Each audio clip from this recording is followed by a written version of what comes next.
Hello बच्चों, मैं doctor Sunita Nandal कक्षा 9th के लिए क्षितिज भाग 1 में ग्रामश्री कविता के वस्तुनिष्ठ प्रश्नोत्तर लेकर आई हूँ। एक ही रीडिंग में देखिएगा। ग्रामश्री कविता के रचयिता कौन है, कवि कौन है? ग्रामश्री कविता किस द्वारा रचित है? सुमित्रा नंदन पंत द्वारा। व्याख्या कर चुके हैं हम पहले। व्याख्या में भी कवि और कविता बार बार हमने हर पद्यांश के साथ पढ़ा है। कविता का नाम है ग्रामश्री, कवि का नाम है सुमित्रा नंदन पंत। पंत जी की कविता कौन सी है? ग्रामश्री। ग्रामश्री के कवि कौन है? सुमित्रा नंदन पंत। पंत जी का जन्म कब हुआ था? 1900 में। कौन से गांव में? कौसानी में। कविता है ग्रामश्री, कवि है सुमित्रा नंदन पंत। पंत का जन्म हुआ 1900 में। कहाँ हुआ? कौसानी में।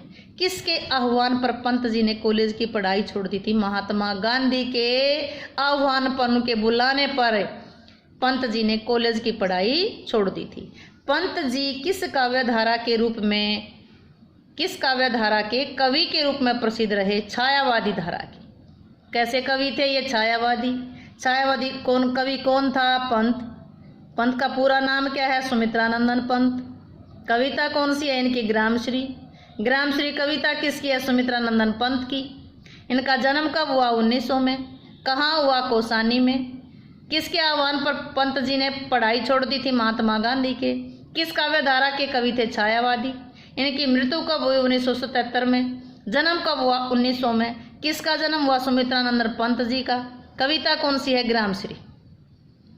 सुमित्रा नंदन पंत जी को प्रसिद्धि प्राप्त हुई कवि के रूप में। किसके? कवि के रूप में। कैसे कवि थे? छायावादी। छायावादी कवि कौन था? सुमित्रा नंदन पंत। जन्म कब हुआ? 1900 में। मृत्यु कब हुई? 1977 में। ग्रामश्री कविता का प्रमुख विषय क्या है? गांव की प्राकृतिक सुंदरता का वर्णन। ग्रामश्री गांव की शोभा। कैसी शोभा? प्राकृतिक शोभा। गांव की प्राकृतिक सुंदरता का कविता का प्रमुख विषय क्या? गांव की प्राकृतिक सुंदरता। खेतों में दूर दूर तक फैली हरियाली कैसी लग रही है? मखमल की फैली हरियाली। आपने पढ़ा था ना, खेतों में दूर तलक फैली हरियाली कैसी लग रही है? मखमल जैसी। कैसी है? मखमल जैसी, मखमल सी। उपमा अलंकार आया था। सूर्य की किरणों की तुलना कवि ने किससे की है? चांदी की उजली जाली से। चांदी की जाली से। यहाँ भी उपमा अलंकार आया था।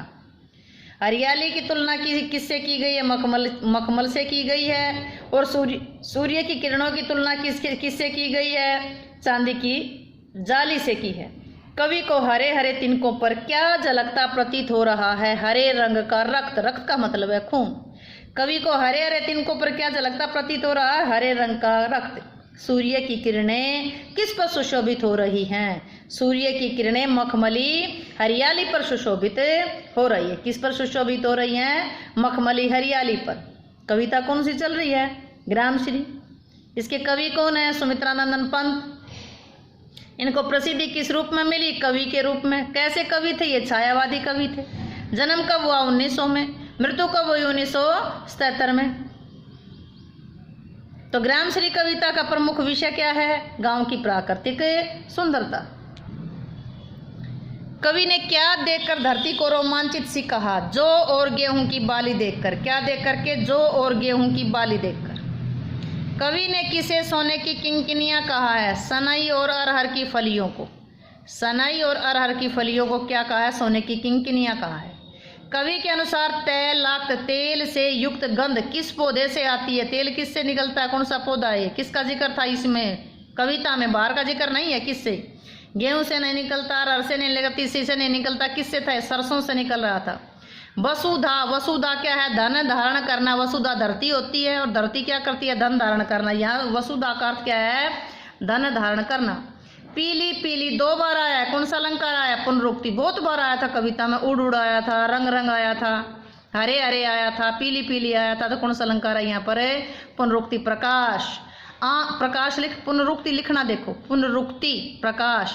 आम वृक्ष की शाखाएं किससे लद गई हैं? मंजरियों से। मंजरियां क्या होती हैं? बोर, जिसको बूर कहते हैं। फलाने से पहले जो बूर सा दिखाई देता उसको मंजरी कहते हैं।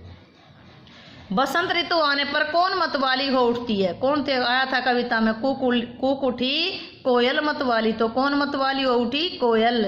पेड़ की डालियां किस फल से लद गई है? आंवले से। जड़ गई है ना, आंवले से लद गई है। पेड़ की डालियां किस फल से लद गई थी? आंवले से।